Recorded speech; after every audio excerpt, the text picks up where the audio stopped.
konsep kita kali ini tidak jauh beda dengan konsep-konsep jendela UIN pada umumnya. Tapi untuk saat ini kita mencoba mengcombine sebuah penampilan yang berbeda, yaitu dari segi artistik, lighting yang berbeda, dan dari segi konsep konten-konten yang lebih kita eksplorasi di program ini. Karena kita ada mempunyai salah satu tujuan, yaitu di mana dari fungsi media, yaitu sebagai media informasi, edukasi, dan sebagai media entertain, dan tidak lupa sebagai media yang tentang media islami, karena kita dari kalangan UIN Sunan Kalijaga. Kita mencoba mengcombine itu agar menjadi sebuah konsep yang menarik dan tidak membosankan.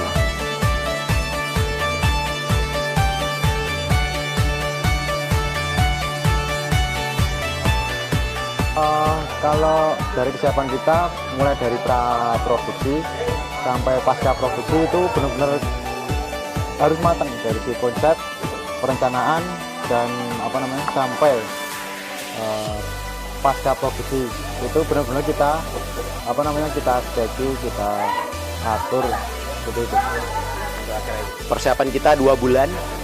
2 bulan ini kita dari mencoba mengkonsep dan sampai menjadi konten-konten yang keren-keren.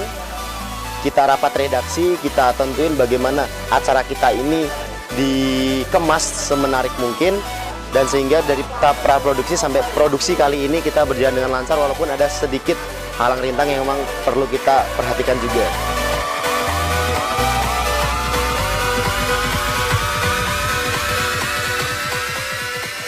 Untuk kesulitan kita yaitu jelas yang pertama kita adalah waktu dan penentuan konten.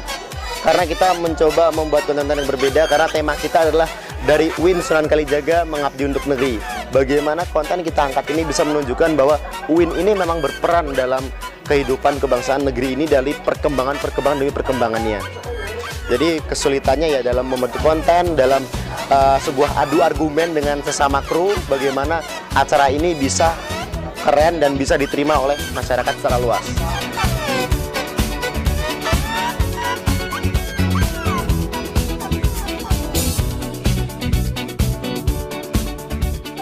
Kita mencoba sesuatu yang colorful, mencoba sesuatu yang berbeda, dan kali ini kita menunjukkan tidak selamanya dunia religius itu adalah dunia yang membosankan, tapi dunia religius itu bisa dikombin dengan dunia informasi, edukasi, dan fungsi media secara utuhnya, dan entertain jelas. Jadi tidak membosankan di kalangan masyarakat sendiri, karena satu, yang kita kejar adalah bukan menjadi yang nomor 1, tapi kita mengejar untuk menjadi yang terbaik, karena yang terbaik itulah yang menjadi keunggulan kita demi perkembangan televisi Indonesia untuk kedepannya.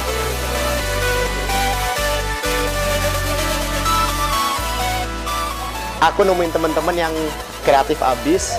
Aku ulek-ulek bagaimana sebenarnya teman-teman ini mempunyai ide gila, karena menurutku adalah orang gila itu yang dicari di negara kita, karena ide-ide gila itu adalah orang-orang yang emang bakal besar ke depannya. Dan teman-teman semuanya asik, seru, kru-krunya asik-asik, dan dalam proses praproduksinya pun kita saling bareng, saling adu argumen, tapi serunya kita mengetahui wawasan yang lain yang belum pernah kita tahu, seperti itu. Dan mengerjakan bersama-sama secara proporsional, mereka bekerja aktif untuk menjadikan acara ini lebih baik dan sempurna ditayangkan untuk Anda.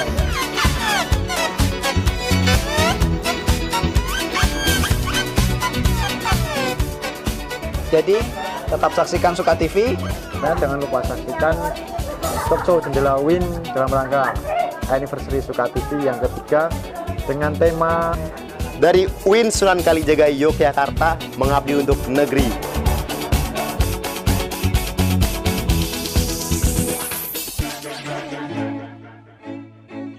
Suka TV.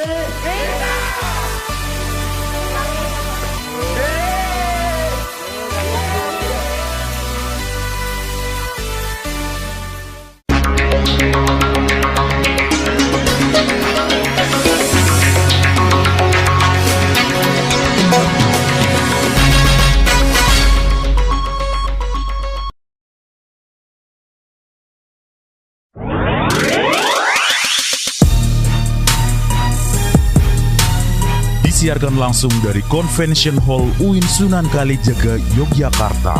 And this is Third Anniversary Suka TV 2014.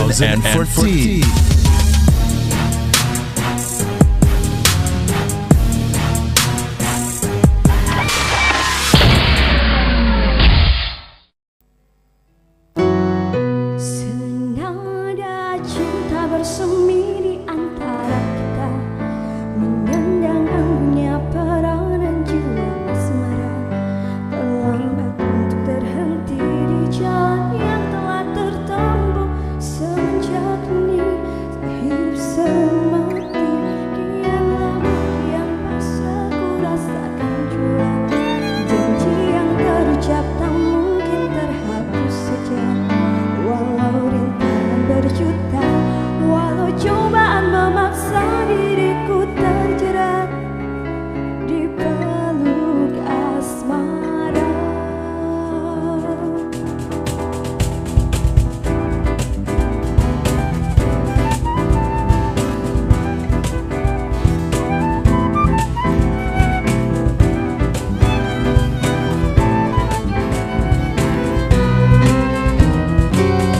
Senada cinta bersemi di antara kita, menyandang anggunnya peranan jiwa asmara. Terlambat untuk terhenti di jalan yang telah tertempuh semenjak ini. Sehidup semati, kian lama kian pasrah ku rasakan jua. Janji yang terucap tak mungkin terhapus saja. Walau rintangan berjuta, walau cobaan memaksa diriku terjerat di peluk asmara. Terlambat untuk berdusta, terlambatlah sudah menipu sadarikan sehingga ku sadar. Yakin akan cintamu, yakinkan segalanya. Perlahan dan pasti daku melangkah menuju damai jiwa.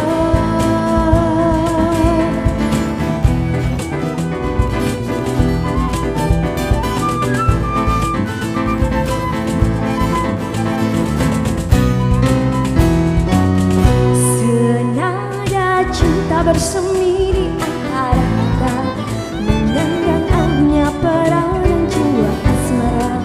Terlambat untuk terhenti di jalan yang telah tertempuh semenjak ini. Sehidup semati, kian lama kian pasrah ku rasakan jua. Janji yang terucap tak mungkin terhapus saja. Walau rintangan berjuta, walau cobaan memaksa diriku terjerat di peluk asmara. Terlambat untuk berdusta, terlambatlah sudah menunggu sanbarita sehingga ku sadar. Yakin akan cintamu, yakinkan segalanya. Perlahan dan pasti daku akan melangkah menuju damai jiwa.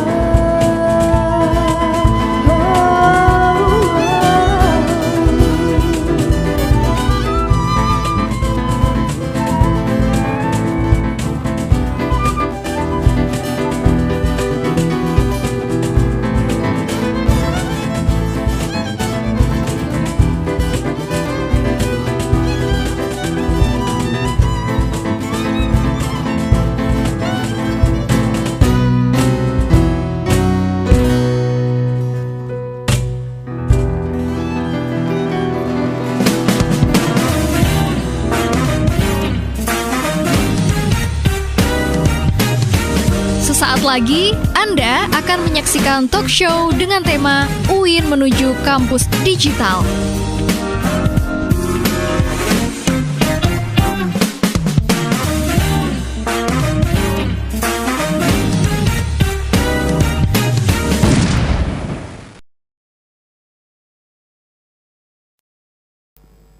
Warahmatullahi wabarakatuh. Halo, selamat pagi pemirsa. Apa kabar Anda pagi hari ini? Senang sekali rasanya saya, Orchita Widi, dapat hadir di hadapan Anda dalam spesial program Third Anniversary Suka TV. Jendela UIN mengenal UIN lebih dalam. Ya, kali ini kita mengangkat tema dari UIN Sunan Kalijaga Mengabdi untuk Negeri, dan akan ada tiga pembahasan penting kali ini. Yang pertama adalah tentang UIN Sunan Kalijaga ini menuju kampus digital. Kemudian ada tentang entrepreneurship dan terakhir tentang kita akan membahas pusat layanan difabel di UIN Sunan Kalijaga Yogyakarta. Kami akan hadir untuk Anda. Dan sebelum saya mulai acaranya, saya ingin berterima kasih terlebih dahulu kepada hadirin ataupun pemirsa yang sudah hadir langsung di Convention Hall UIN Sunan Kalijaga Yogyakarta. Selamat pagi. Semangatnya luar biasa pagi hari ini ya. Terima kasih sudah hadir langsung di Convention Hall untuk menikmati ini talk show untuk 3rd Anniversary Suka TV. Baik, selain kepada pemirsa yang sudah hadir di sini, kami ucapkan terima kasih juga kepada sponsorship. Di antaranya ada Volcano Sound System, ada Garis Lintang Yearbook Organizer ini ya. Aduh, bahasa Inggrisnya agak-agak gimana kayak gitu ya. Ada Unique Gawean Digital, ada juga dari Dakon Studio dan sudah tadi perform yang pertama ini ada sudah menyanyi dengan luar biasa dari Soulvolution. Selamat pagi. Selamat pagi. Cantik sekali mbaknya ya. Baik, tidak usah menunggu lama-lama lagi, akan saya panggilkan ini narasumber kita. Dua narasumber utama untuk yang pertama kali ini adalah ada orang nomor 1 di UIN Sunan Kalijaga Yogyakarta, rektor kita, Profesor Dr. Musa Asyari. Ada juga dari pusat ataupun PT IPD, Pusat Teknologi Informasi dan Pangkalan Data, ada ini Ibu ataupun ada Siti Mutmainah Eskom MCS selaku dari Koordinator Divisi Layanan IT. Berikan tepuk tangan yang meriah. Assalamualaikum, selamat pagi Bapak. Alhamdulillah luar biasa. Monggo Bapak langsung duduk saja pagi hari ini. Baik Ibu Siti Mutmainah, baik. Monggo Bapak, silahkan duduk. Ya. Ya. Empuk juga ya? Empuk sekali Pak. Oh, ya. Ini kalau sama di kantor Bapak empuk di mana Pak? Empuk ini. Oh, empuk ini. Kalau kursi ini bisa lupa berdiri. Ya di sini aja Pak sampai nanti. Kantor ingin cepat berdiri. Ingin cepat-cepat pulang kangen sama istri ya Pak. Iya. Bisa aja pagi-pagi untuk Pak Rektor ini ya untuk Bu mungkin bisa diambil mikrofonnya agar lebih terdengar jelas suaranya. Memang ada berapa? Ada 2 Pak. Satu-satu lah. Satu-satu iya, karena cukup dengan 1 ya Pak ya. Kok mulai menggoda ya? Ya biar enakan Pak kita, biar lebih akrab gitu Pak sebelum kita nanti berbicara. Kita juga enakan. Oh enakan. Nanti mungkin kita bisa tukeran pin BB habis ini Pak di belakang ya. Kualat itu. Aduh, nanti kalau saya tambah ngelantur nanti malah ibu yang di rumah langsung telepon di sini. Bapak ngapain di kampus aja ini? Itu. Ada yang laporan nanti Pak? Enggak, di TV nggak apa-apa. Oh di TV nggak apa-apa. Terima kasih juga Ibu sudah hadir di sini. Tapi sebelum kita lanjut ke perbincangan pagi hari ini, akan kita saksikan terlebih dahulu untuk video profil berikut ini. Ini dia. Musa Asyari dilahirkan di Pekajangan, Kedung Wuni, Pekalongan, Jawa Tengah. Sebuah desa yang kental dengan budaya santri entrepreneurship. Setelah menyelesaikan pendidikan dasar, beliau melanjutkan ke SMP Muhammadiyah, namun tidak hingga selesai, karena ayahnya memindahkan lelaki berkelahiran 31 Desember 1951 ini ke pondok pesantren di Tremas, Jawa Timur. Lingkungan pondok pesantren inilah yang mengubah sikap dan cara pandang Musa dalam menapaki kehidupan. Musa Asyari dikenal sebagai seorang filosof, cendekiawan, budayawan, dan pengusaha. Musa melanjutkan pendidikan sarjana di jurusan filsafat dan pernah menjadi guru besar filsafat Islam di Fakultas Usuluddin UIN Sunan Kalijaga. Saat ini, Musa Asyari menjabat sebagai Rektor UIN Sunan Kalijaga ke-10 pada periode tahun 2010 hingga 2014. Beberapa usaha yang ditempuh selama menjadi rektor untuk memajukan UIN Sunan Kalijaga diantaranya adalah memasukkan pusat layanan difabel ke dalam struktur organisasi UIN Sunan Kalijaga, membentuk Center for Entrepreneurship Studies atau CANDI untuk menghidupkan dan melatih entrepreneurship mahasiswa, mengembangkan kampus UIN Sunan Kalijaga sebagai kampus digital dengan memberikan dana sebesar 30 miliar untuk kemajuan teknologi dan komunikasi.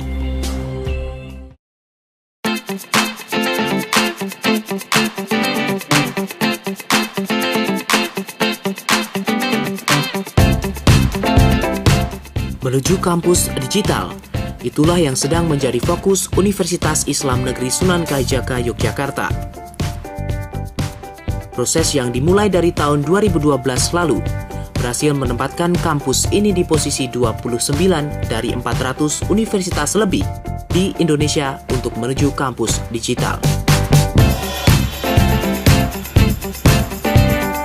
Hal ini didapat karena usaha yang dilakukan dengan mengakselerasi implementasi IT di kampus ini. Proses menuju kampus digital tidaklah mudah. Terdapat beberapa kendala, di antaranya aspek teknis dan juga non-teknis, seperti kesiapan user atau pengguna. Hingga kini persiapan untuk menuju kampus digital mencapai 75%. Dengan adanya sistem online yang ada di kampus UIN Sunan Kalijaga seperti penerimaan mahasiswa baru, registrasi mahasiswa baru, pendaftaran KKN hingga pendaftaran wisuda yang semuanya menggunakan sistem online untuk mempermudah akses bagi para penggunanya. Tak hanya itu saja, Perpustakaan UIN Sunan Kalijaga juga memiliki sistem digital yang diberi nama Digital Library. Dengan fasilitas elektronik gate atau pintu masuk elektronik, peminjaman mandiri, dan book drop atau pengembalian mandiri juga merupakan pendukung menuju kampus digital. PT IPD atau Pusat Teknologi Informasi dan Pangkalan Data juga berperan aktif membantu tercapainya kampus digital. Dengan melakukan edukasi kepada mahasiswa dalam peningkatan IT skill, keuntungan ketika kampus digital tercapai adalah proses yang terjadi lebih efisien. Untuk mencapai 100%, dibutuhkan suatu proses pembelajaran yang tidak melibatkan kertas di dalamnya atau paperless, dan semua proses maupun transaksi sudah menggunakan elektronik. Ditargetkan pada tahun 2020 mendatang, Universitas Islam Negeri Sunan Kalijaga sudah dapat mencapai target, yaitu menjadi kampus digital. Meriah untuk video profil tadi dari Bapak Rektor Musa Hasri dan juga dari PT IPD ya Bu. Boleh tepuk tangan lagi yang meriah. Terima kasih. Bisa diberikan komentar Bapak tadi bagaimana kok sepertinya senyum-senyum melihat video profil? Ya, ini semua kan kerja keras dari semua orang. Iya. Kami cuma mendorong aja, dan saya senang karena untuk digitalisasi ini kan ditangani oleh orang-orang muda, dokter lagi. Jadi sebenarnya ini hanya bisa jalan unggul kalau manusianya unggul kan. Nah kalau enggak saya kira akan sulit berkembang. Berarti secara tidak langsung UIN itu manusianya unggul-unggul semua. Pastilah. Ya, kalau enggak gimana? Oh, dengan biaya murah dan orangnya unggul-unggul itu yang penting. Kalau biayanya tinggi unggul semua orang bisa. Siapa dulu rektornya? Ya itu siapa dulu dekannya juga kan? Oh dekannya juga tuh tangan dulu dekannya. Ya. Jadi luar biasa UIN itu ya Pak, dengan biaya yang murah tapi bisa menghasilkan sesuatu yang luar biasa. Ya juga. Termasuk ini penyiarnya lahir juga dari UIN yang murah itu. Kan? Jadi malu pagi hari ini ya. Tapi asal jangan jadi murahan lah. Itu poin pentingnya di sini. Ya dengan digital itu kan nggak jadi murahan. Oke, terima kasih untuk komentarnya. Kita ke Ibu Siti Mutmainah. Tadi sempat dijelaskan di video profil ya Bu, kalau UIN itu sedang menuju nih, kita sedang merangkak naik untuk menuju ke kampus digital. Bagaimana itu Bu, bisa diceritakan lagi? Seperti yang dikatakan Pak Rektor tadi, bagaimana kita mengimplementasikan IT dengan biaya yang murah tetapi kita bisa memaksimalkan pemanfaatannya seperti itu. Jadi di PT IPD itu sendiri kita biasanya dibantu oleh teman-teman dari mahasiswa juga dari Fakultas Teknik Informatika. Kalau tidak ada bantuan dari mereka mungkin kita juga tidak agak sulit untuk jalan seperti itu. Jadi luar biasa sekali mahasiswa UIN Sunan Kalijaga. Luar biasa, karena untuk menuju ke sana juga butuh mahasiswa yang siap menuju ke kampus digital ya Bu ya. Jadi salah itu kalau orang yang bilang UIN terkenal karena demo. Ada demo tapi juga ada yang hebat-hebat selain demo. Jadi anggapan untuk UIN Sunan Kalijaga yang suka demo tidak benar ya Pak? Kita emang di dalamnya, lihat dalamnya dong, jangan luarnya aja gitu ya Pak? Ya, jadi bukan cuma hanya demo. Bisa dipakai. Jadi bukan hanya demo yang penting kan? Demo jalan terus. Nggak apa-apa. Karena kalau bangsa ini sudah nggak ada yang berani demo, terus gimana dong? Mungkin demo pakai teknologi juga bisa Nah, ya Pak ya? sekarang mesti diarahkan yang lebih canggih lah. Jangan maki-maki tapi berkarya demonya. Oh luar biasa berkarya. Demonya dengan karya kayak gitu ya Pak ya? Ya. Mungkin ada yang disampaikan orang-orang yang suka demo untuk menuju demo yang hebat, demo yang berkualitas kali ya Pak ya dengan Ya itu kan teknologi. semua orang menuju kualitas yang lebih baik kan? Dimanapun kan. Termasuk juga demo juga harusnya juga sama-sama menuju kualitas yang lebih baik kan. Demo masak juga lebih enak rasanya. Tapi belum ada Pak di nanti demo masak. Nanti harus ngundang chef mana lagi? Enggak ya Pak ya? Baik, Bu, tadi kan sudah dijelaskan juga kalau kita tuh baru di presentase 75% ini. Apa saja nih Bu kontennya? Ya, kalau kita presentase ini sudah menunjukkan kemajuan 75% lah kurang lebih ya. Insya Allah mudah-mudahan untuk menuju 100% kita perlu banyak dukungan tentunya. Kalau saya lihat ada 3 pilar utama yang diperlukan untuk menuju kampus digital. Yang pertama itu komputer, kemudian yang kedua itu internet, dan yang ketiga itu konten. Nah, pilar yang pertama dan kedua itu terkait dengan dana ya. Jadi kita harus membeli dari vendor, dan pilar yang ketiga terkait konten itu kreativitas kita. Bagaimana kita memproduksi sistem-sistem yang bisa membantu kita untuk menuju kampus digital tersebut. Iya, seperti jadi ada itu. 3 komponen penting dalam menuju ke 100% tadi ya. 3 komponen penting kan pasti itu membutuhkan dana juga nih, dana ya Bapak ya. Tadi juga sempat disebutkan tadi ada 30 miliar kurang lebih itu dana dari rektorat. Itu bagaimana Pak? Apakah memang sudah ada jatah tersendiri atau? Dulu kan kita dapat APBNP ya. Dan itu dana dari APBNP 30 miliar itu untuk memperkuat IT kita. Karena kalau kita mau berkembang menjadi universitas yang unggul, omong kosong kalau kita tidak masuk di dunia digital. Dan saya kira 30 miliar buat UIN bukan kecil ya, itu besar. Dan SPP? itu pasti nggak disediakan dari SPP kan? SPP nggak? Nggak mungkin. Jadi itu sepenuhnya dari negara untuk membantu UIN. Dan saya kira yang sekarang perlu dibangun adalah menciptakan budaya digital. Ini yang menjadi problem. Jadi dosen-dosen yang tua-tua juga harus mau berdigital. Yang sekarang ini kan ada kesenjangan dari budaya digital. Anak-anak mudanya itu selalu sedikit-sedikit digital gitu kan. Tapi orang tuanya kan profesor-profesornya termasuk saya loh ya. Itu gaptek ya. Nah, jadi saya kira budaya digital itu harus dikembangkan di UIN. Kayak kemarin kasus demo gara-gara IT-nya lelet kan. Itu kan sebenarnya proses ya.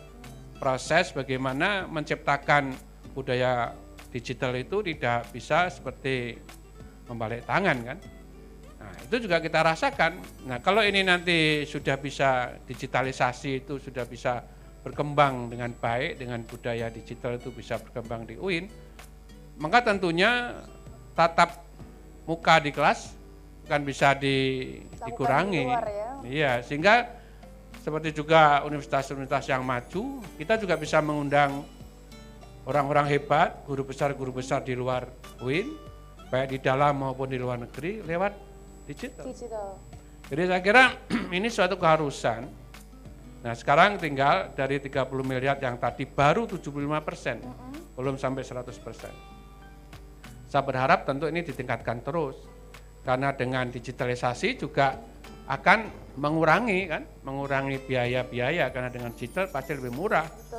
Nah, inilah yang sekarang harus disadarkan, jangan sampai karyawan dan dosen-dosen tua itu merasa diperkosa dengan digitalisasi ya. Ini juga harus ada kerendahan hati untuk belajar. Ya, berarti harus ada kerjasama ya antara mahasiswa juga dengan dosen ya Bu ya. Apalagi saya juga sudah sempat ataupun sekarang memang sudah tahu kalau ada e-learning juga, electronic learning, tapi kurang bisa maksimal itu dari dosen mungkin karena faktor usia juga tadi Bapak ya mungkin ya, tentang kurangnya bisa menguasai IT juga. Ini bagaimana Bu e-learning kenapa tidak bisa maksimal digunakan?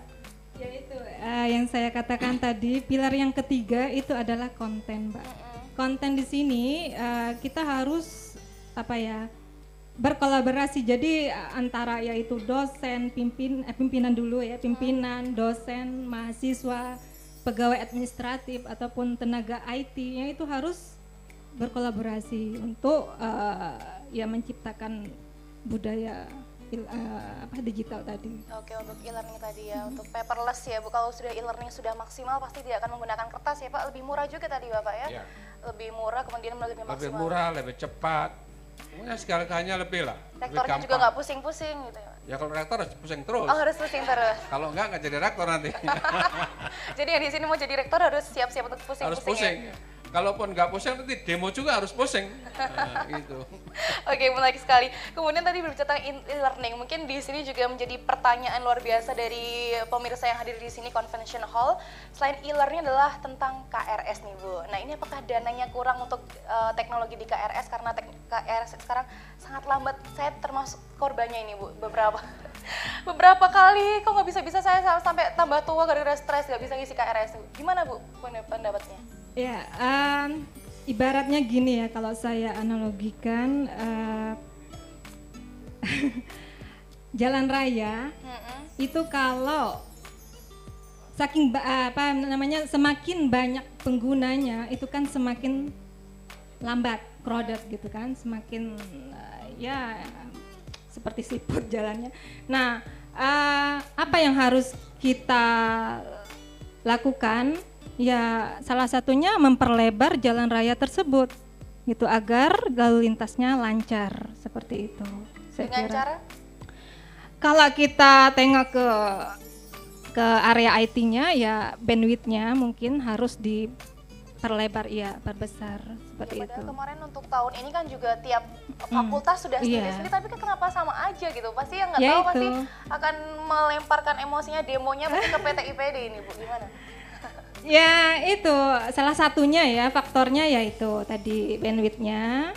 Jadi tahun ini kita sudah mengusulkan dan alhamdulillah sudah disetujui ya Pak ya, yang untuk dana kurang lebih 2M untuk pengadaan bandwidth.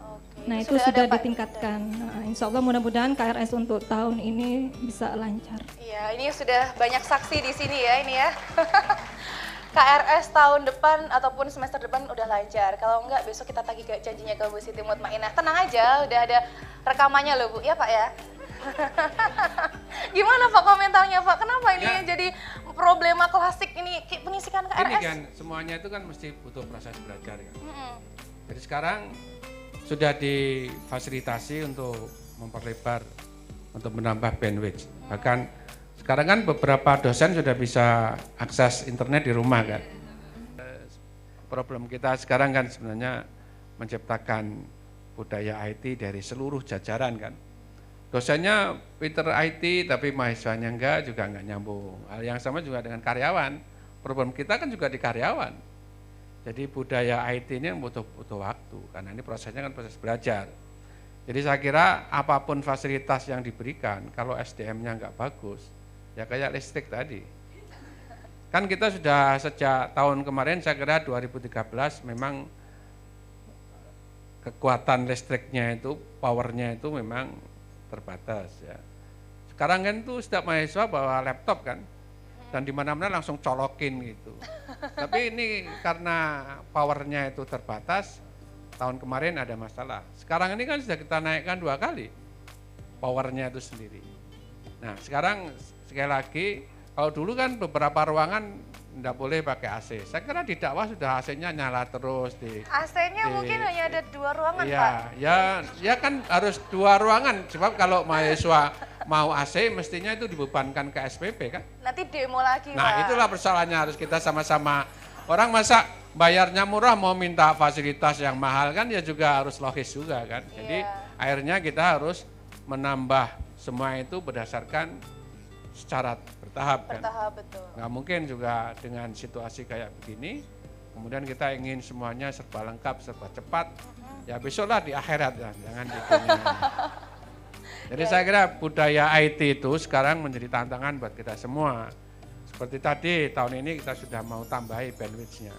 Tapi mungkin ada masalah lagi, masalah konten dan seterusnya. Jadi selama orang masih hidup itu, kebutuhannya tidak akan pernah berkurang, tapi naik terus. Nah, itu pastilah. Ya, tapi kita atasi, selalu ada masalah dan selalu harus kita atasi. Ya, karena Pak Rektornya juga sudah optimis bisa ya Pak, walaupun juga bisa. Hidup cuma sekali, kalau nggak optimis kan rugi kita. Wah, keren itu kata-kata mutiaranya ya. Oke, terakhir sebelum kita menuju ke tanya jawab nih Bu, untuk PT IPD kan tadi juga sempat saya dengar, ini kita untuk sampai di kampus di kita tuh 2020, ini kita nunggu 6 tahun kita udah lulus Bu. Ini gimana, ini 6 tahun waktu yang cukup agak lama sepertinya ya. Gimana Ibu, kendalanya sebenarnya apa? Ya bertahap ya Mbak ya, nggak bisa kita langsung yang namanya terutama budaya digital tadi, nggak bisa kita langsung mendikte orang untuk menggunakan fasilitas PSDI yang kita sediakan seperti itu kan, untuk mengakses informasi dan segala macam pembuatan materi pembelajaran oleh para dosen juga itu merupakan dukungan untuk terciptanya kampus digital. Jadi ya bertahap lah untuk mengedukasi, mungkinnya sekaligus untuk mengedukasi user bagaimana cara.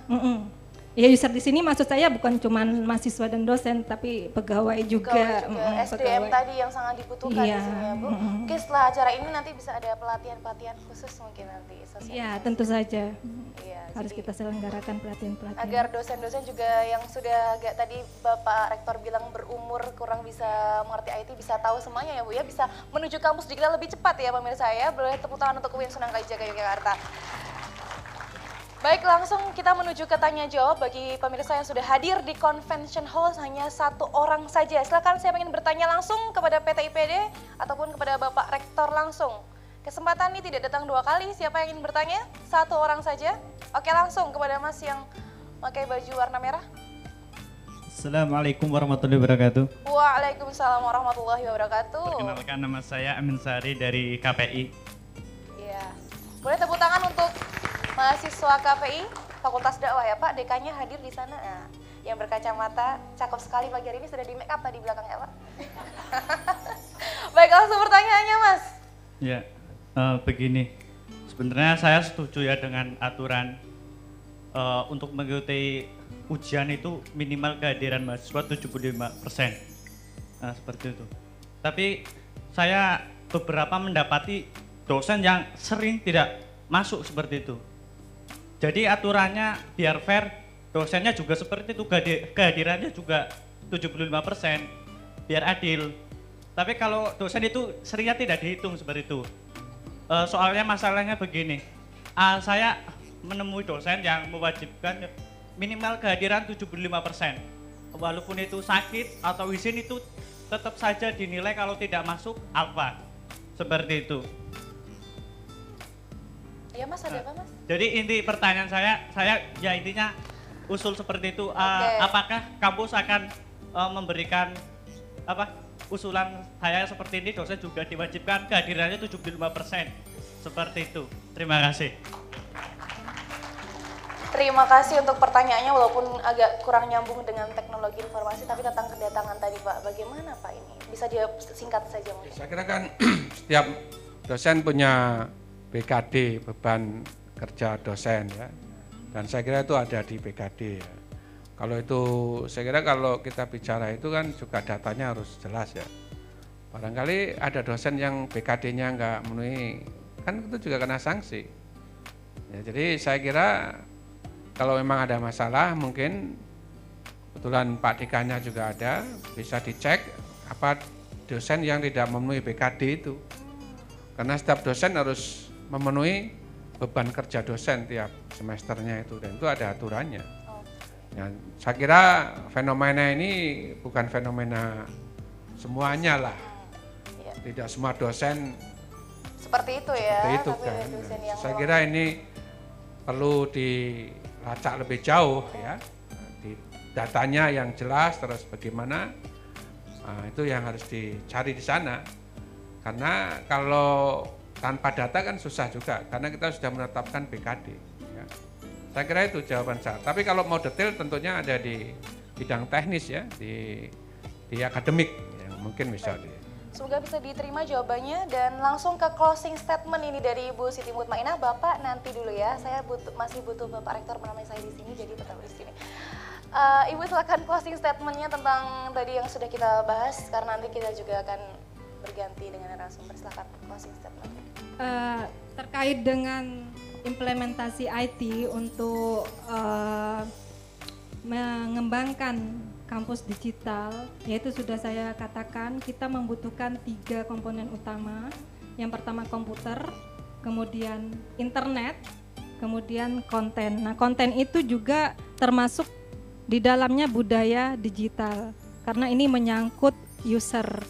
User itu termasuk dosen, mahasiswa, karyawan, dan tenaga IT-nya juga untuk mengelola, untuk membuat fasilitas-fasilitas berupa sistem-sistem yang bisa dipakai untuk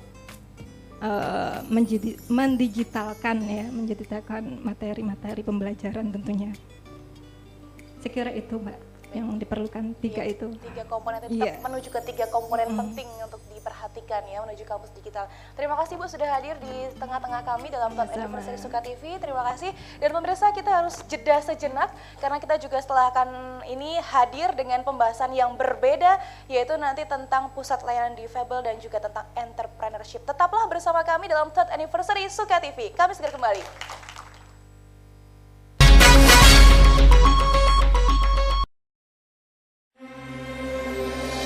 Membangun negeri tegak berdiri untuk masa depan, memadukan dan mengembangkan keislaman, keilmuan dan keindonesiaan. Serukan UIN, Sunan Kalijaga, unggul dan terkemuka. Aku pengen jualan buku ke teman-teman mahasiswa baru. Rencananya aku mau ngasih dia kado, nanti aku datang jam 12 malam ke kosnya dia, terus aku gedor-gedor pintunya, terus aku rencananya pengen ke rumahnya dia. Aku rasa itu waktu yang tepat untuk mengatakan perasaan ini. Terus pas dia buka pintunya, surprise!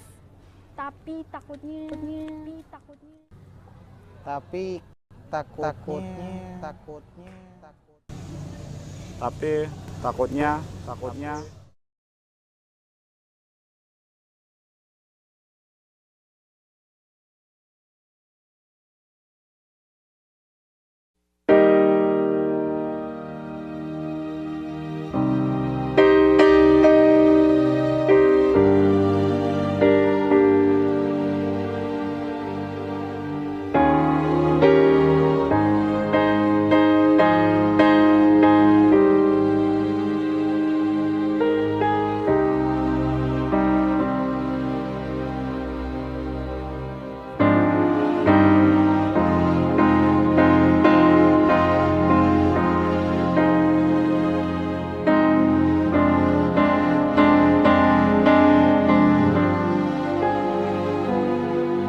Dengan kurikulum integrasi interkoneksi, bersama kami bentangkan cita-cita harapan bangsa.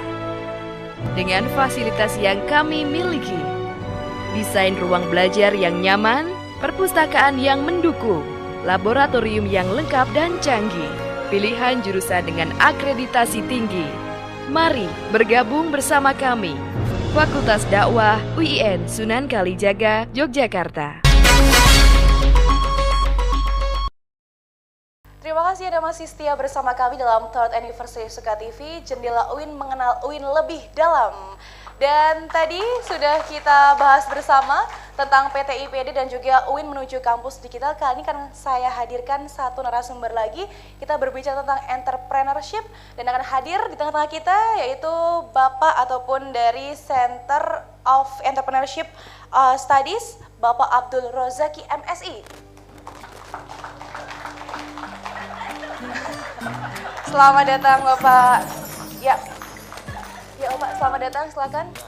Berubah ini tadi dari Bu Siti Mutmainah menjadi Bapak Abdul Rozaki. Ini mirip ya dengan Pak Rektor ya ini ya. Hanya beda nasib ya. Besok nyusul Pak jadi rektor Pak. Amin, amin, amin. Biar sama nasibnya ya Pak. Terima kasih sudah hadir di tengah-tengah kami dalam Tat Anniversary Suka TV. Bapak Abdul, silakan posisi duduknya di enak. Ya, tidak usah grogi Pak di depan saya ya. Baik, mikrofonnya juga bisa diambil.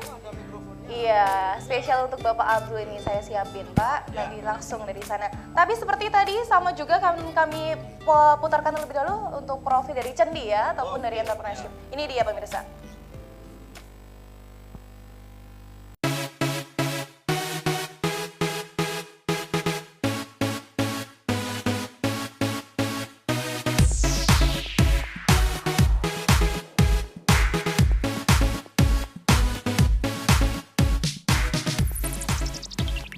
CENDI atau Center for Entrepreneurship Studies adalah pusat studi kewirausahaan yang memiliki konsen mengembangkan kewirausahaan khususnya di kalangan mahasiswa UIN Sunan Kalijaga, Yogyakarta.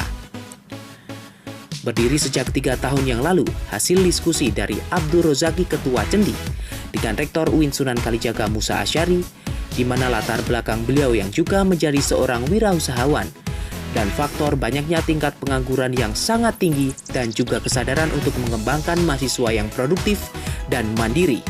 Inilah yang menjadi latar belakang berdirinya CENDI. Memiliki visi dan misi terwujudnya kewirausahaan, entrepreneurship yang tangguh dan berdaya saing global di kalangan mahasiswa dan masyarakat, yang didasari etika keimanan melalui pengembangan pengetahuan, jaringan kemitraan, dan reformasi kebijakan yang berpihak pada peningkatan kualitas kesejahteraan masyarakat. CENDI dibagi menjadi 3 bidang, yakni bidang informasi teknologi, jasa, dan kuliner. Tak hanya itu, CENDI pun melakukan kerjasama dengan perusahaan-perusahaan dalam hal pemagangan, seperti Pamela Swalayan, Dagadu Jogja, dan lain sebagainya. Dalam permodalan, CENDI juga bekerja sama dengan Kementerian Agama Republik Indonesia. Lalu dalam forum jaringan, CENDI bekerja sama antara mahasiswa dengan para alumni melalui skema UIN Sunan Kalijaga Connection for Entrepreneurship. Para alumni yang sukses di bidang usaha maupun yang sedang merintis dalam usaha tertentu dapat menjadi bapak asuh dari kalangan para mahasiswa sebagai anak asuh. Beberapa event yang pernah diselenggarakan CENDI seperti Entrepreneurship Day, Pekan Inovasi dan Wirausaha Mahasiswa, seminar usaha, dan lain sebagainya. Pesan Abdul Rozaki, Ketua CENDI untuk para usahawan adalah: seorang entrepreneur tidak memulai dari sebuah kesempurnaan. Seorang entrepreneurship adalah bagaimana berpikir mencari terobosan dengan keterbatasan. Dia tidak hanya survive, tapi mengembangkan idenya.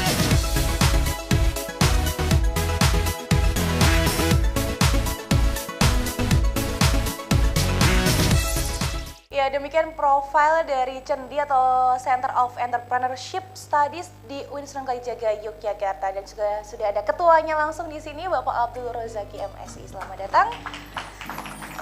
Baik, tadi kita sudah melihat video profilnya ya Bapak ya. Tadi juga sempat disebutkan bahwa itu adalah hasil karya pemikiran antara Bapak Rektor dengan Bapak Abdul Rozaki tentang membangun CENDI. Itu bagaimana Pak? Bisa ceritakan?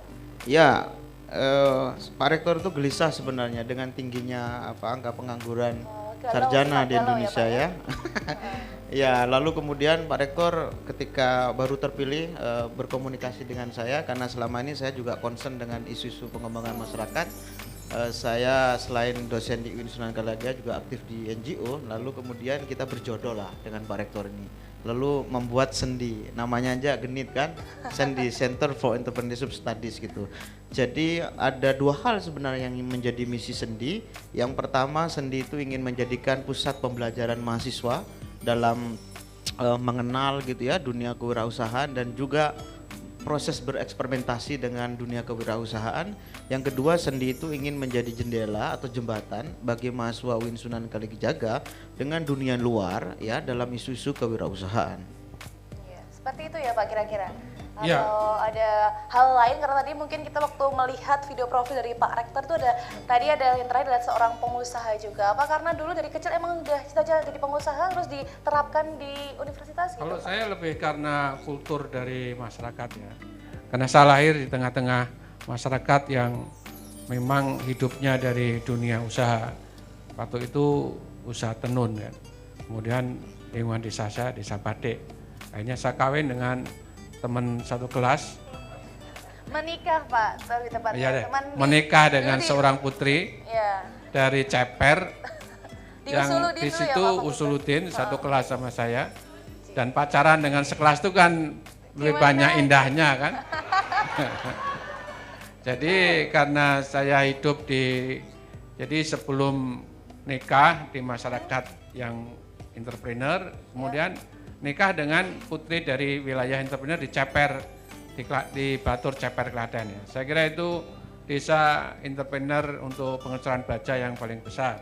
Kemudian saya ketemu dengan Mas Rosaki, seorang aktivis yang peduli, kemudian kita coba. Karena kalau kita bicara bonus kependudukan yang ini akan kita alami, itu mestinya kalau anak-anak muda menjadi entrepreneur semua, maka problem pengangguran dengan hasilnya akan selesai.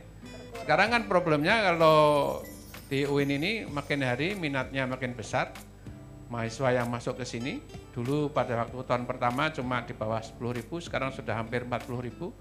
Besar sekali, tapi kalau keluar tidak produktif kan jadi beban masyarakat. Jadi ini yang mestinya kedepannya ini mesti harus ditingkatkan lebih besar untuk mengembangkan jiwa entrepreneur itu.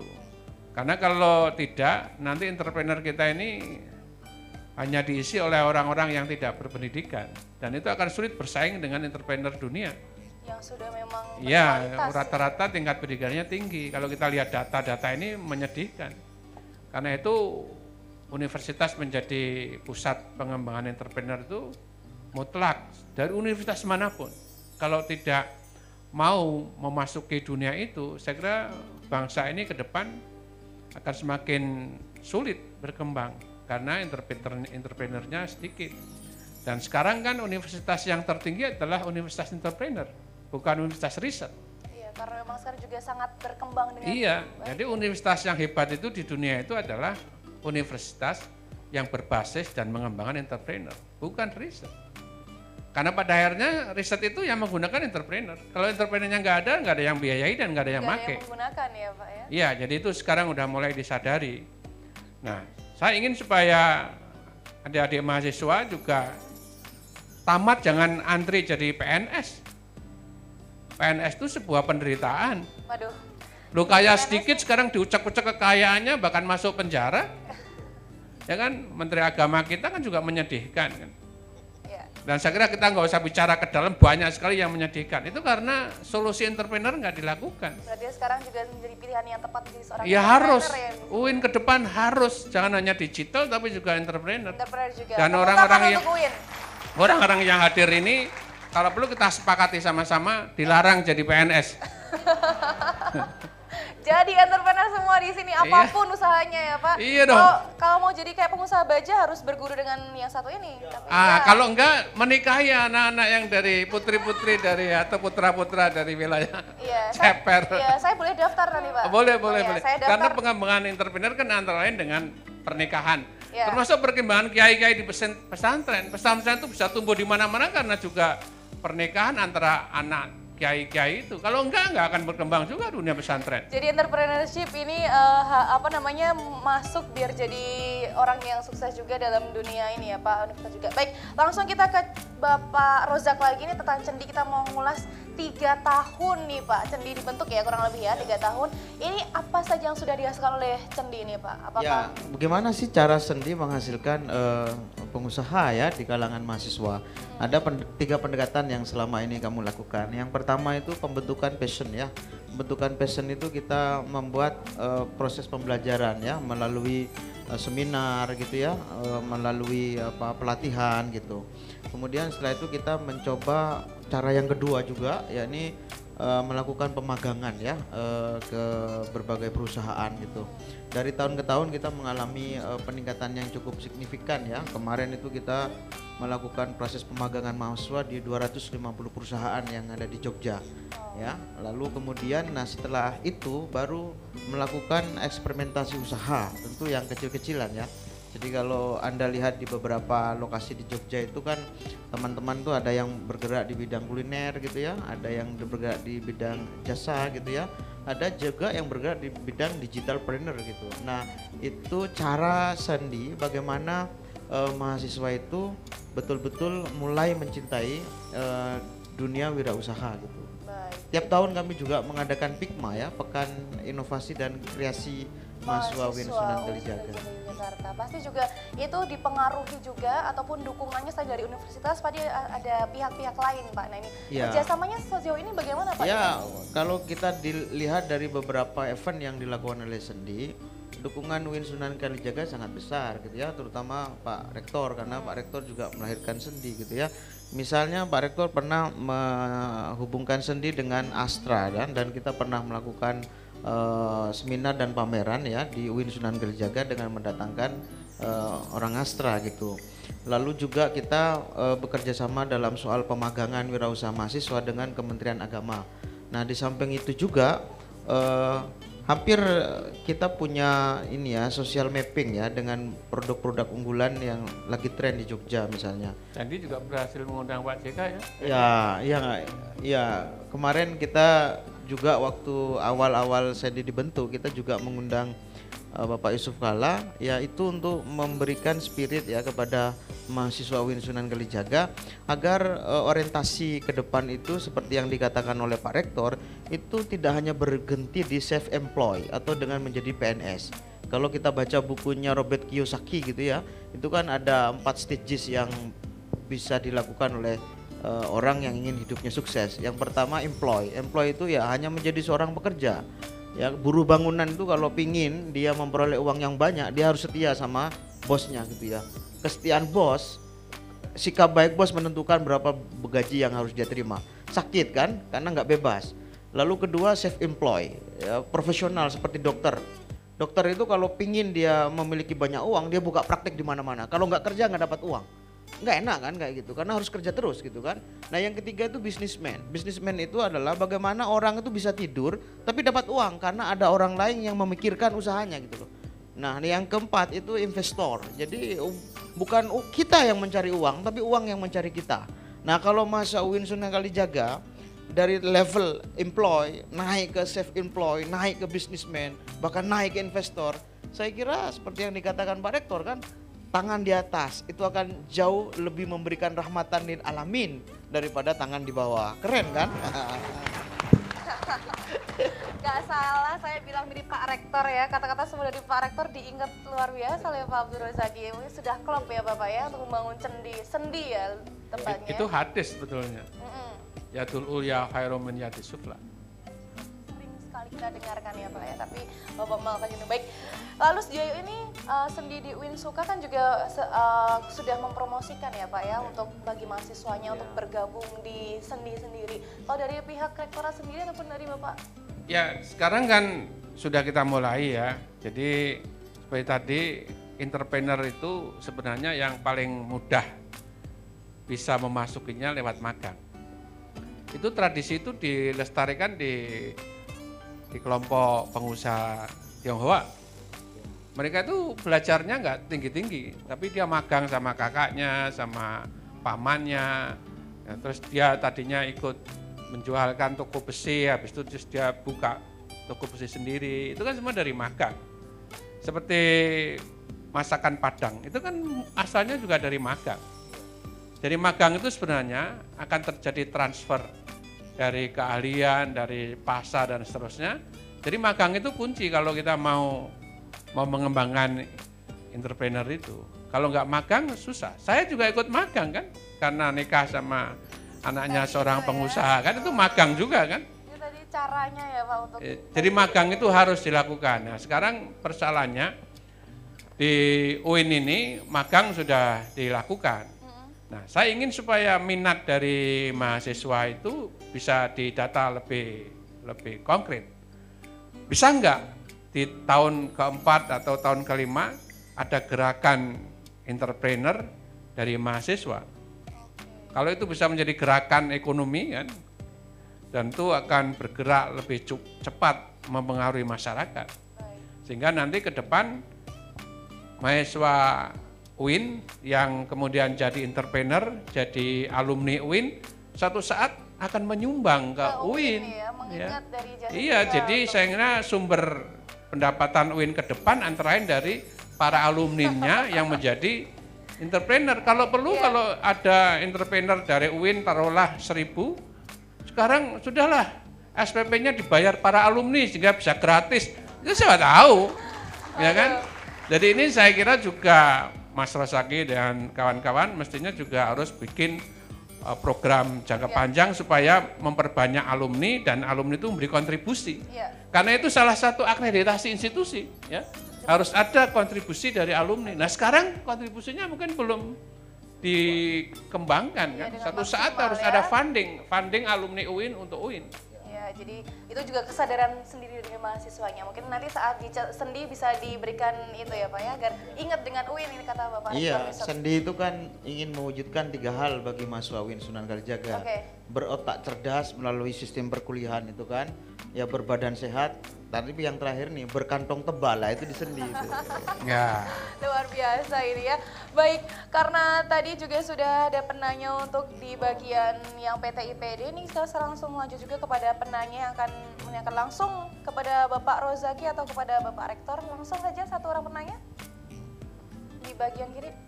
Oh ada, terlambat tadi ya naik. Ya. Assalamualaikum warahmatullahi wabarakatuh. Waalaikumsalam warahmatullahi wabarakatuh. Perkenalkan, nama saya Aris Bialdi dari jurusan Ekonomi Syariah. Pertanyaan pertama, sebagaimana kita ketahui ya, kampus FEBI itu kan letaknya di Maguharjo. Jadi kita di sana agak terasing kan. Jadi bagaimana Cendi ini bisa dihadirkan di sana gitu, supaya para mahasiswa itu di sana kan yang punya jiwa-jiwa entrepreneur gitu bisa ikut andil di dalamnya gitu kan. Selanjutnya pertanyaan kedua, ini masalah di dosen itu juga banyak yang mengarahkan mahasiswanya itu untuk menjadi pegawai gitu. Jadi saya lihat itu sedikit dari Pak dosen itu yang mengarahkan mahasiswanya untuk menjadi entrepreneur. Jadi saya harapkan kepada Pak Rektor dan dekan-dekan sekalian agar dosen itu mengarahkan mahasiswa ke entrepreneur juga gitu. Terima kasih. Ya, terima kasih untuk pertanyaannya. Baik, ya untuk pertanyaan pertama tadi Pak, bagaimana itu sendi untuk dihadirkan di fakultas yang nggak terasingkan katanya di sana? Ya, saya kira sinyalnya sendiri perlu diperluas juga ya. Saya juga baru tahu sekarang kalau FEBI itu kampusnya di Maguharjo. Saya kira sementara itu. Sementara kan ya. Tetapi besok kemana Pak kalau sementara? Kita kan ya masa kita bicara yang kampus 2 kan? Oh iya, kampus yang di sini aja ya Pak. Tapi sebenarnya sinyal itu harus saling dimunculkan sehingga kita berada di gelombang yang sama. Toh setiap sendi melakukan kegiatan itu kan ada spanduk, ada baliho yang menurut saya itu bisa kita membangun komunikasi gitu. Menurut saya FEBI ini potensi yang besar sebenarnya untuk menjadi driving force ya bagi gerakan kewirausahaan di UIN Sunan Kalijaga. Karena itu menurut saya sendi akan besar kalau mahasiswa yang ada di FEBI itu juga bersama di dalamnya. Oke, dan juga mungkin sedikit masukan mungkin ya untuk webnya sendi Pak, mohon untuk diperbarui Nah, begitulah. itu karena ternyata saya lihat postingnya 2011 itu 3 tahun yang lalu itu webnya, kenapa tidak aktif itu? Saya sosialisasi. Ya, itu. sebenarnya kami itu banyak konten segitu ya, tetapi karena kadang lambat juga ini proses memasukkan konten sendi di web UIN Suka gitu. Tapi menurut saya itu kita sebenarnya lebih banyak spread di sosial media gitu ya. Jadi kalau Anda bisa berkunjung di blog-blog itu mungkin Anda bisa lebih melihat sendi gitu. Oke, baiklah, langsung ke closing statement dari Bapak Rozaki untuk segmen kali ini tentang entrepreneurship ataupun sendi. Bagaimana pesan-pesan bagi pemirsa yang mungkin ingin bergabung dengan sendi ataupun yang belum berminat menjadi entrepreneur? Ya, dalam 1 bulan ke depan Sendi akan melakukan seminar tentang kewirausahaan dan juga akan kembali melakukan pemagangan di beberapa perusahaan di Jogja. Nah, untuk pemagangan itu memang ada proses seleksi, karena itu nanti tunggu saja tanggal mainnya, pasti Sendi akan bikin spanduk dan baliho untuk itu. Ya, jangan lupa webnya ya Pak. Ya, yang terakhir menurut saya, kalau Anda ingin menikmati anugerah ilahi ini lebih dalam, saya kira Anda harus menjadi seorang pengusaha agar kita bisa dengan mudah kemana-mana untuk melihat rahmat Tuhan itu, saya kira. Dengan uang maksudnya ya Pak.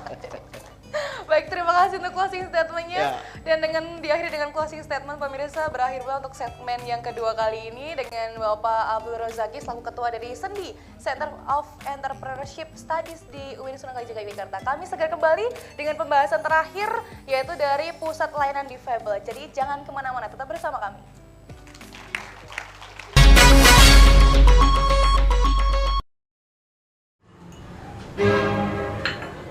Barang yang dibawa, no?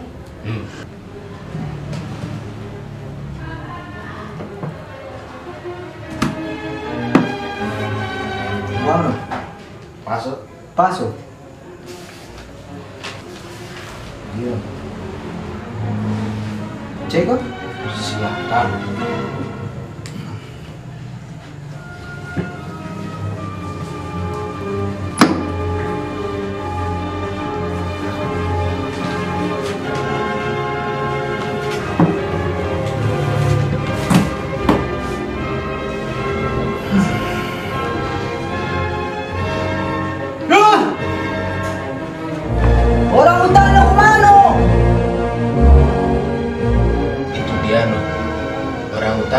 Sekarang langkan.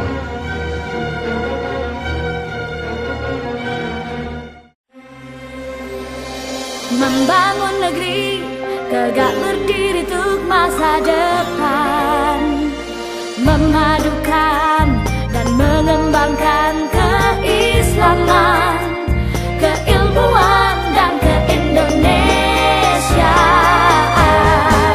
Serukan UIN Sunan Kalijaga, unggul dan terkemuka. Aku pengen jualan buku kata teman-teman mahasiswa baru. Rencananya aku mau ngasih dia kado, nanti aku datang jam 12 malam ke kosnya dia, terus aku gedor-gedor pintunya, terus aku rencananya pengen ke rumahnya dia. Aku rasa itu waktu yang tepat untuk mengatakan perasaan ini. Terus pas dia buka pintunya, surprise. Tapi takutnya.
Dengan kurikulum integrasi interkoneksi, bersama kami bentangkan cita-cita harapan bangsa.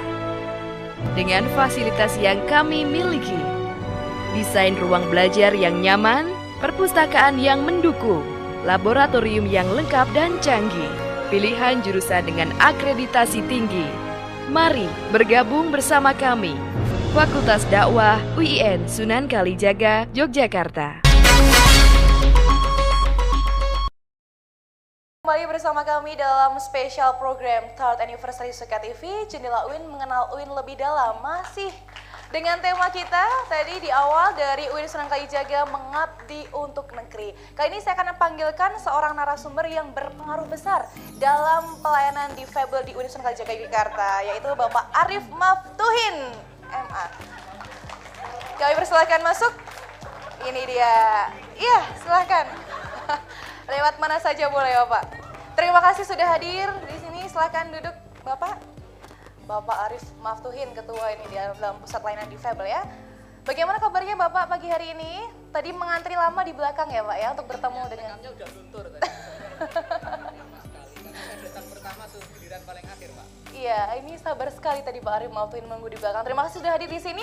Seperti biasa, kita akan play terlebih dahulu video profile kali ini dari pusat layanan difabel di UIN Sunan Kalijaga Yogyakarta. Ini dia.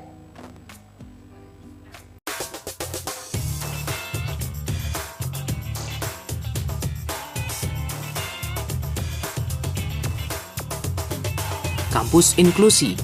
Itulah sebutan baru bagi UIN Sunan Kalijaga yang kini sudah melakukan studi dan layanan bagi mahasiswa difabel atau biasa disebut PSLD. Pada tahun ajaran 2004-2005, berawal dari 3 mahasiswa yang sedang menempuh studi di salah satu universitas di Kanada, yaitu Andayani, Rof'ah, dan Muhlisun. Dukungan pun datang dari Amin Abdullah yang pada saat itu menjadi rektor UIN Sunan Kalijaga dengan memberikan kantor khusus di lantai dasar gedung Rektorat Lama UIN Sunan Kalijaga. Dari mulai tahun 2007, PSLD sudah secara formal melakukan kegiatan terhadap mahasiswa difabel di kampus UIN Sunan Kalijaga. Di tahun 2012, PSLD berubah nama menjadi PLD atau Pusat Layanan Difabel, dengan layanan yang diberikan di antaranya. Yang pertama, bekerja sama dengan admisi kampus UIN Sunan Kalijaga dalam hal penerimaan mahasiswa baru dengan pemberian soal huruf Braille dan penambahan waktu 30 menit dan jasa pendampingan untuk membacakan soal. Kemudian yang kedua adalah dalam proses perkuliahan, yakni dengan memberikan note talking atau pencatatan materi kuliah untuk tunarungu dan reading text atau pembacaan bahan kuliah untuk tunanetra. Yang ketiga yakni kerjasama dengan UPT Perpustakaan dalam mengelola Difabel Corner, komputer dengan aplikasi JAWS, dan koleksi buku-buku digital aksesibel. Keempat yaitu adanya program khutbah dengan bahasa isyarat di Masjid UIN Sunan Kalijaga dan rambu-rambu untuk tunanetra di lingkungan UIN Sunan Kalijaga. Dan yang terakhir, PLD pun terlibat dalam advokasi mengenai undang-undang difabilitas. Langkah kecil PLD memberikan harapan baru bagi penyandang difabilitas untuk terus belajar hingga perguruan tinggi. Pendidikan adalah hak semua orang, tidak terkecuali penyandang difabilitas. Begitulah sekilas tentang PLD Kampus UIN Sunan Kalijaga, Kampus Inklusi.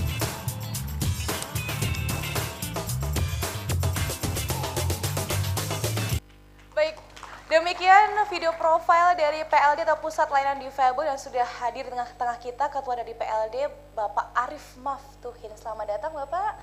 Saya ucapkan selamat datang kembali karena tadi sudah melihat video profilnya. Bisa diceritakan untuk PLD tahun 2014 ini bagaimana Bapak?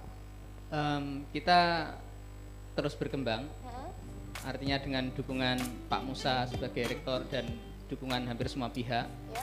Alhamdulillah sedikit demi sedikit kita bisa memperbaiki layanan yang kita berikan, kemudian mengembangkan apa yang sudah ada ke wilayah-wilayah baru yang semula belum diberikan. Misalnya kita sudah hampir secara rutin sekarang menyelenggarakan kursus bahasa isyarat untuk para relawan. Kemudian saya juga tidak tahu, ternyata minat dari para dosen sangat tinggi sehingga mungkin dalam waktu dekat kita juga akan membuka kursus bahasa isyarat untuk para dosen. Wow, karena luar dosennya biasa. pada semangat untuk belajar bahasa isyarat gitu ya. Iya. Sementara di tingkat layanan yang lain kita juga sebenarnya ingin juga mengembangkan lebih lanjut teknologi bantu untuk teman-teman difabel. Artinya sebenarnya kita masih punya PR misalnya untuk menyediakan software yang sayangnya dalam edisi bahasa Indonesianya belum ada ya, yang bisa mengubah omongan menjadi teks. Jadi kalau misalnya di Amerika ada beberapa program dalam bahasa Inggris itu yang kalau dosen ceramah misalnya dengan audio yang ditempelkan ke dosennya, seperti saya sekarang misalnya sedang ngomong, kemudian komputer otomatis mengetik gitu kan apa yang saya omongkan gitu. Jadi sayangnya di Indonesia belum ada software yang cukup baik untuk bisa melakukan itu dalam bahasa Indonesianya. Oke, jadi permasalahannya karena softwarenya. Kalau untuk dana mungkin sudah ada ya Pak ya, untuk PLD ya. Gimana? Kalau dana Pak Musa yang jawab. Ini hanya masalah softwarenya, nanti kalau sudah softwarenya ada langsung ini nodong ke. Kita kan dapat penghargaan Inclusive Award tahun 2013. Itu antara lain karena zaman dulu kan PSLD itu kan tidak masuk dalam struktur. Tapi sejak tahun 2013 PSLD itu masuk sebagai struktur dari UIN. Nah, itu antara lain yang kenapa Inclusive Award itu diberikan ke UIN. Karena kita tidak setengah-setengah, tapi PSLD itu menjadi bagian dari struktur dan dengan sendirinya dibiayai. Kalau dulu kan enggak. Ya kan? Nah, sekarang mestinya kita perlu kembangkan ke depan itu adalah karena dia sudah menjadi struktur, tentu kegiatan-kegiatannya harus secara konkret ada di RKKL. Itu yang harus dilakukan bersama-sama. Antara lain inisiatif dari PSLD juga harus kuat supaya karena di dalam anggaran pemerintah itu kan kalau orang tidak kreatif untuk memasukkan programnya kan nggak akan dapat. Baik di tingkat daerah sampai ke tingkat pusat, baik di tingkat kampus sampai ke tingkat Kementerian Agama. Jadi harus ada pertarungan untuk memasukkan di dalam RKKL itu. Baik, itu ada usaha di situ ya, ya Pak ya? Saya kira ke depan harusnya makin baik lah. Iya, baik. Kalau dari PLD kan sudah berusaha semaksimal mungkin memberikan pelayanan bagi disabilitas gitu di UIN ya Pak ya. Tapi ada nggak sih sebenarnya kendalanya selain tadi software yang mungkin belum bisa diakses? Kendala lainnya itu umumnya kalau saya menyebut ya kultur secara umum. Saya sering diwawancarai orang-orang yang sedang penelitian itu kalau kita bicara soal kendala sebenarnya kendala umum itu akan menjadi kendala bagi difabel. Jadi misalnya bagaimana Pak kalau kendala kuliah ya, kendala kuliah kita itu sama antara mahasiswa difabel dan tidak. Jadi bagaimana kalau kita mau menciptakan kuliah yang baik kalau dosennya datangnya telatan misalnya gitu. Mahasiswanya apalagi gitu kan. Jadi kalau jam 7 kita ngajar itu ruang 301 sampai 310 belum itu ada cuman, orang. Ya mahasiswa pada antri di depan sambil jualan gorengan gitu kan. Nah, jadi kalau lingkungan umumnya tidak baik ya itu tidak baik bagi difabel. Kemudian kalau misalnya kita bicara aksesibilitas tadi misalnya, difabel itu kan butuh lingkungan fisik yang ramah bagi dia. Tapi ngurus parkir saja kita masih seperti itu misalnya gitu kan. Jadi kalau parkirnya itu bagi ya semua orang mengeluh soal parkir ya. Jadi kalau semua orang mengeluh soal parkir pasti kita juga akan susah untuk menyediakan akses bagi difabel gitu. Sehingga ya kita hanya bisa berharap iklim umumnya semakin baik, kita juga akan semakin baik juga. Sehingga tidak kita main hakim sendiri kalau di PSLD itu. Jadi kalau di depan rektorat itu Pak, kalau ada orang parkir sembarangan, helmnya kita ambil Pak. Karena satpamnya kan nggak ngambil, jadi helmnya kita curi. Jadi kalau ada yang kehilangan helm, silakan datang ke PSLD. Siapa tahu kita curi, karena salah parkir tadi ya. Terus kemudian kalau mobil kita pernah tempeli dengan tulisan yang sangat besar sekali. Terima kasih Anda parkir di jalur difabel gitu. Anda luar biasa sekali hari ini. Tapi itu efektif Pak itu? Akhirnya tidak parkir lagi atau sama saja malahan? Alhamdulillah kalau yang di depan kantor kami efektif, tapi kalau yang di depan Fakultas Dakwah nggak tahu saya. Itu kayaknya nggak sembuh-sembuh yang di depan Fakultas Dakwah. Ya. Kesadarannya itu ya Pak ya, baik. Luar biasa. Baik, ini pertanyaan yang simpel tapi mungkin ingin saya ataupun pemirsa tahu nih Bapak Rektor, bahwa Inclusive Award didapatkan oleh UIN pasti memiliki sejarah yang panjang. Nah, alasan utama UIN memilih menjadi kampus inklusi itu sebenarnya apa Pak? Banyak sekali kampus yang tidak mau jadi kampus inklusi. Ada mahasiswa yang mungkin di tengah jalan kemudian menyandang disabilitas kemudian dikeluarkan, tapi UIN malah jadi kampus inklusi? Apa Ya, contoh? mestinya yang ditanya jangan hanya saya aja, tapi juga rektor yang lama ya. Karena ini kan meneruskan ya. Iya. Jadi saya kira kalau orang tanya kenapa, itu banyak prestasi yang dilakukan oleh UIN Sunan Kalijaga. Termasuk jumlahnya itu termasuk banyak ya di perguruan tinggi. Ya itu kan luar biasa karena UIN ternyata mahasiswa difabelnya paling banyak di beberapa universitas. Kedua, saya kira agama kita juga menegur kan terhadap orang yang tidak peduli dengan orang yang difabel. Abasa wa tawala itu kan teguran yang sangat keras. Jadi di sini secara ideologis itu kampusnya yang menghargai difabel. Bukan cuma itu, secara struktural dia juga masuk di dalam struktur organisasi di kampus ini. Itu antara lain, dan sekarang saya kira perpustakaan dan seterusnya maju terus ke depan. Tapi tentu sekali lagi semua ini kan butuh waktu kan, tahapan-tahapan. Saya tidak tahu kalau nanti suatu saat bisa bahwa tahun sekian tadi yang dicita-citakan bisa lahir, itu saya kira bagus. Kalau kami salah satunya yang selalu kami ingat gitu, kalau Pak Amin itu dulu pernah punya pertanyaan, apa sih kontribusi UIN terhadap kemanusiaan? Gitu. Nah, Pak Musa itu salah satu pertanyaan yang mungkin Pak Musa sudah lupa, tapi kami selalu mengingat-ingat terus itu. Coba diingatkan kembali nih. Apa kontribusi UIN terhadap keindonesiaan gitu kan? Nah, dua pertanyaan kemanusiaan dan keindonesiaan itulah salah satunya kita wujudkan dalam kepedulian kita terhadap secara kemanusiaan kepada difabel, dan ini Islam Indonesia dan dalam bentuk format Indonesia yang peduli kepada difabel inilah yang kita wujudkan dalam aksesibilitas itu, sehingga kita satu-satunya masjid di Indonesia yang peduli dengan difabel, ada penerjemah bahasa isyaratnya gitu kan. Luar biasa. Itu dia yang tadi Pak Amir ya, yang Pak Abdullah, ya. Oh yang rektor yang dulu ya Pak ya. Baik, mengenai program sendiri bagi kaum difabel ataupun mahasiswa difabel di UINSUKA sejauh ini bagaimana Pak dari PLD? Programnya baik-baik saja. Bisa dijelaskan, mungkin sebagian mahasiswa kan hanya tahu untuk teman-teman kita masih terbatas ya sebenarnya. Kalau di Indonesia ini kalau kita ngomongin difabel, umumnya masih difabel fisik. Di UIN ada 3, tunanetra, tunadaksa, dan tunarungu. Tapi kalau di Amerika difabel itu banyak gitu kan, yang di luar 3 ini juga kuliah. Orang punya anxiety, kecemasan itu juga termasuk difabel. Misalnya ada mahasiswa yang suka cemas kalau mau ujian, keringetan, gemetar, atau mengerjakan makalah yang lain bisa 1 minggu, dia 10 hari nggak selesai. Mereka itu masuk difabel kalau di Amerika itu kan. Oh, jadi jangan tertawa, itu serius itu ya. Jadi kita belum melayani mereka kan. Jadi kalau kita di Indonesia mengatakan, wah yang lain selesai seminggu kok kamu nggak selesai, kamu pancen dablek gitu. Kalau kita kan dablek, kalau di sana mereka difabel bukan dablek gitu ya. Jadi kita perlu juga memikirkan hal seperti itu ke depannya gitu, sehingga layanan itu tidak hanya terbatas pada yang fisik, tetapi juga mencakup difabilitas lain yang bahkan belum terpikirkan oleh definisi kita. Baik, terima kasih untuk penjelasannya. Ternyata waktu begitu cepat berlalu, Pak. Sekarang kita tiba di sesi tanya jawab lagi. Silakan untuk teman-teman yang ingin menanyakan sesuatu kepada Bapak Arif Maftun atau kepada Bapak Musa Asyari, silakan. Satu orang penanya tentang difabel ataupun pusat layanan difabel di UIN Sunan Kalijaga Yogyakarta. Tadi yang ingin sempat bertanya. Oke, di sebelah sana bisa dicari. Oke, sebelumnya sepertinya masih malu-malu ya. Tadi dikasih kesempatan ada 2 orang, tapi sekarang malah malu-malu. Lanjut aja deh Pak kalau begitu.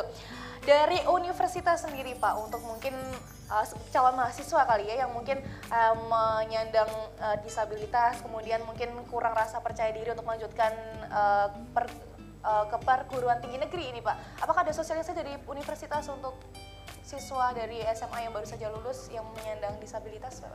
Ya, sekarang kan kesadaran pemerintah juga kesadaran UIN terhadap fasilitas difabel kan makin tinggi.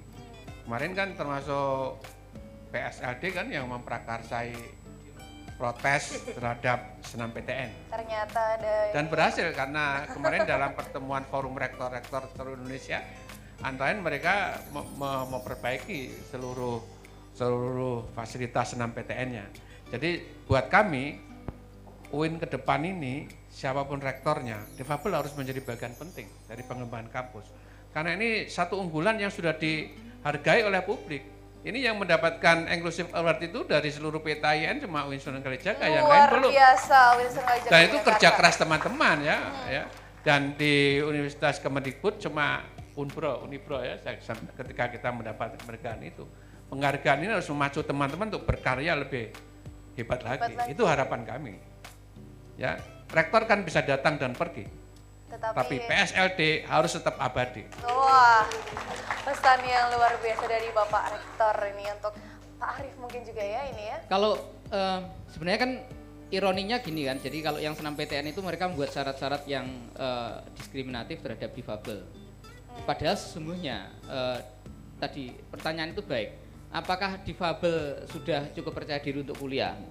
Ternyata senam PTN tahun ini Pak ya, tidak ada satu difabel pun yang daftar gitu misalnya. Jadi ini ngongkon menyuruh orang untuk daftar itu sebenarnya lebih penting daripada belum daftar sudah ditolak gitu kan. Karena sudah terlalu percaya diri, ada yang daftar pakai persyaratan berat-berat, nggak ada yang daftar juga gitu.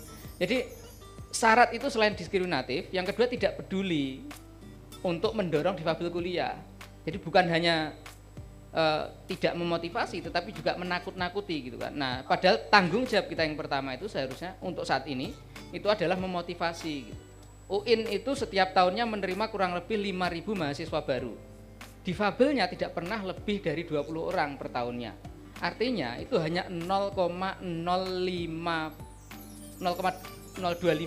ya. Jadi nggak sampai 1% dari jumlah mahasiswa yang kita terima. Itu dengan pintu dibuka selebar-lebarnya. Tetapi malah tidak ada yang daftar toh ternyata juga nggak banyak.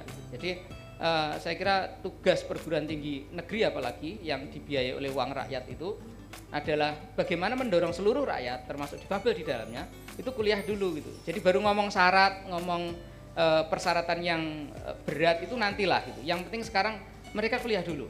Didorong dulu untuk kesadarannya. Karena kewajiban pertamanya begitu kan, mendorong mereka untuk kuliah dulu. Baru setelah itu dipikir syaratnya nanti kalau sudah banyak gitu. Melebihi kursi yang diperlukan misalnya gitu, baru buat syarat. Oke, baik. Terima kasih dan sekarang tiba di closing statement dari Bapak Rektor dan juga dari Bapak Arief. Silahkan.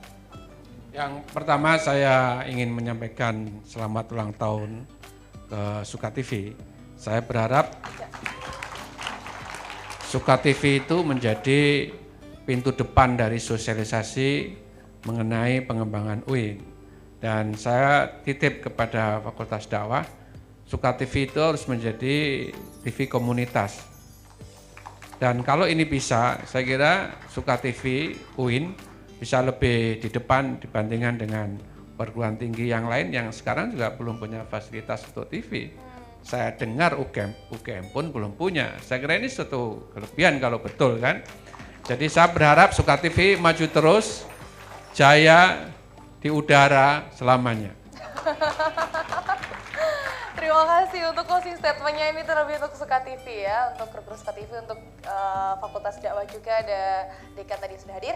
Baik, Bapak Arief silahkan closing statement-nya. Saya mengamini Pak Rektor saja, saya kira sudah cukup ya. Jadi yang berbeda Bapak. Oh yang berbeda ya. Kalau yang berbeda karena saya duduk sebagai wakil PSLD atau Pusat Layanan Difabel yang sekarang namanya itu.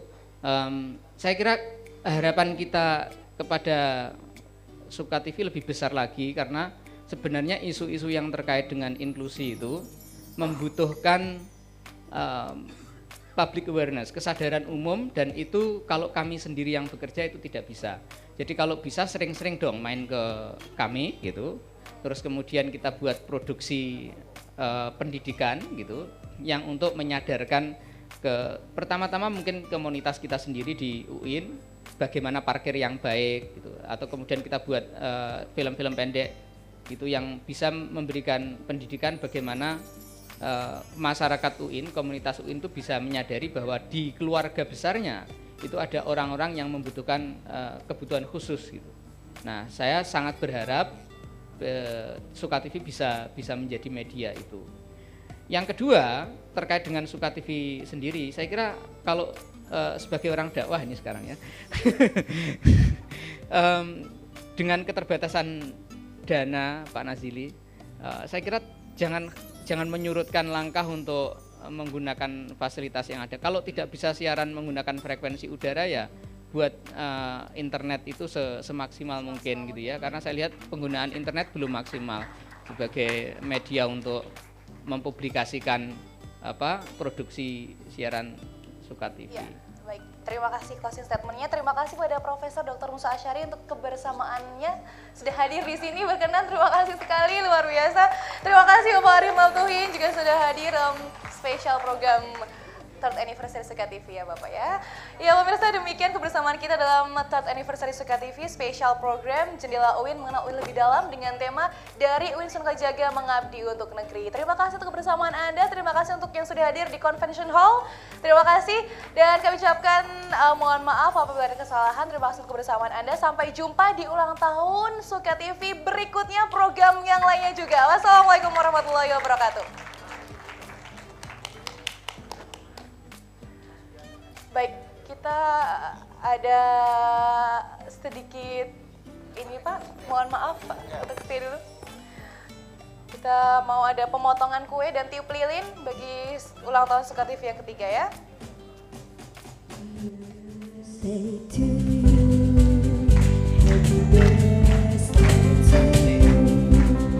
Happy birthday, happy birthday, happy birthday to you.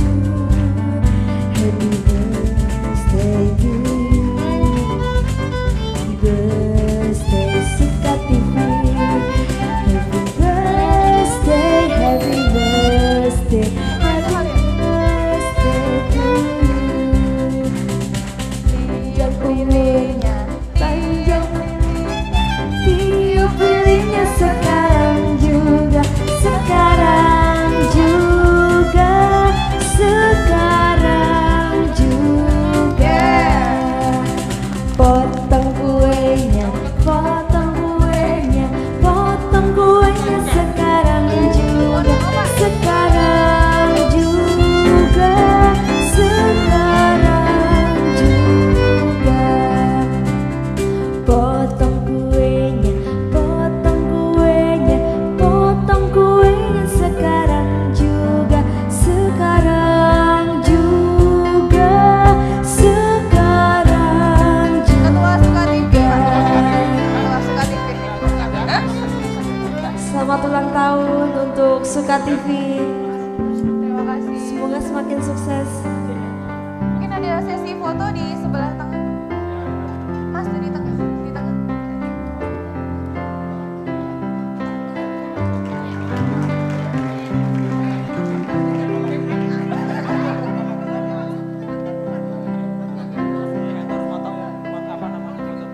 Oh ya, mohon. Iya. Mari menuju ke tengah-tengah untuk foto bersama, mungkin menuju ke tengah. Geser, diabadikan momennya mungkin. Batian.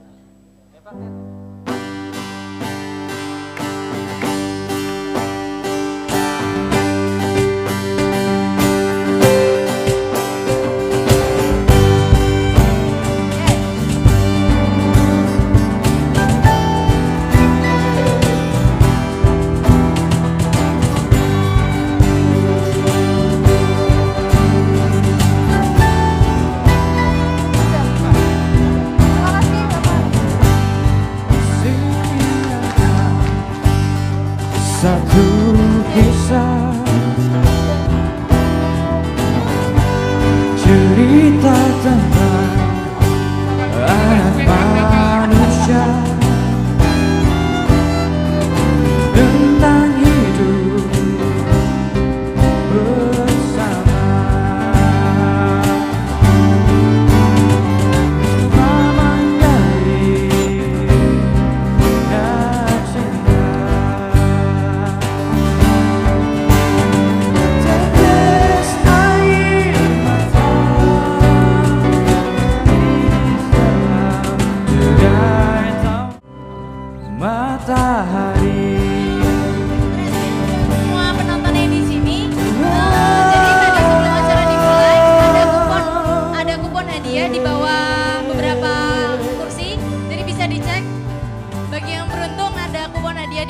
sekali.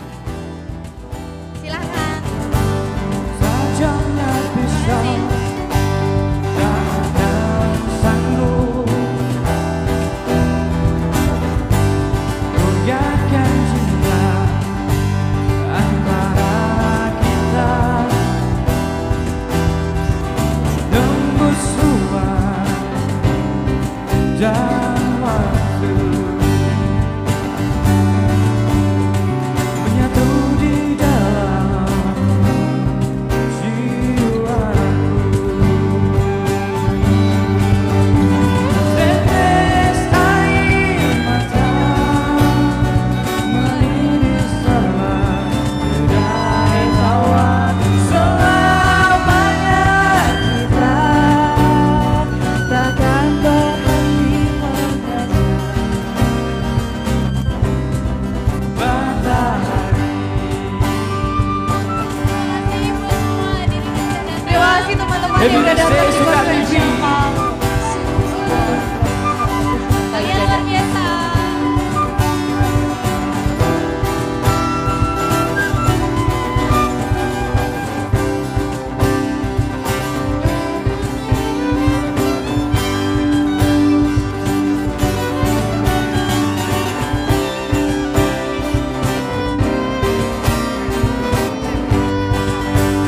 Oke, mari kita nyanyi bareng ya.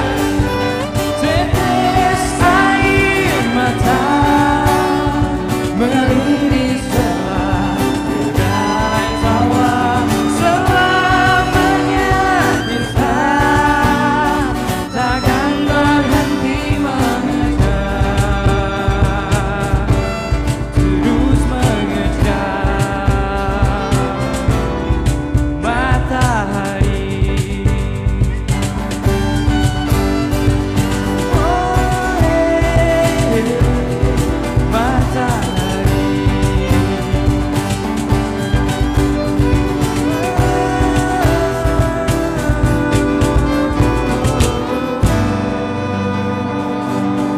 Ibu kelas buat semuanya. Kalian luar biasa. Satu lagi dong. Yang romantis ya. Iya. Semangat.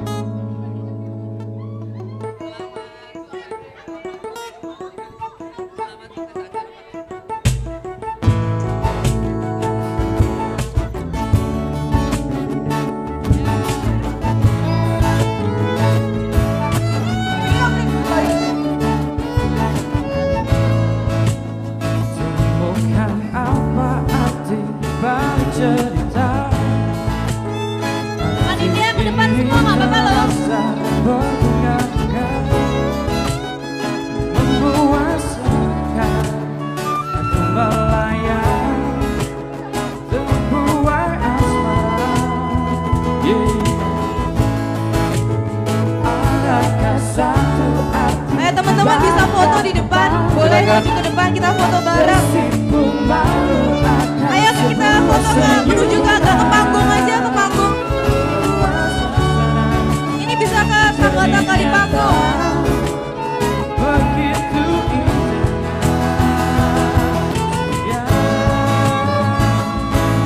seperti apa yang selalu ku nantikan. Dia, oh,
Minta suara aja dong teman-teman Suka TV.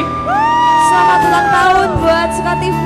Semoga semakin Aku sukses. inginkan Dia, oh, yang bisa nyanyi bila ikat dulu. melihatku apa adanya, seakan ku sempurna. Ya, seperti apa yang selalu ku nantikan. Ku inginkan Dia, oh, melihatku apa adanya, cek seakan ku sempurna. Hey, ya. seperti apa yang selalu ku nantikan. Wah, ku inginkan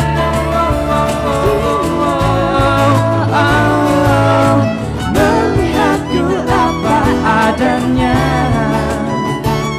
seakan ku sempurna.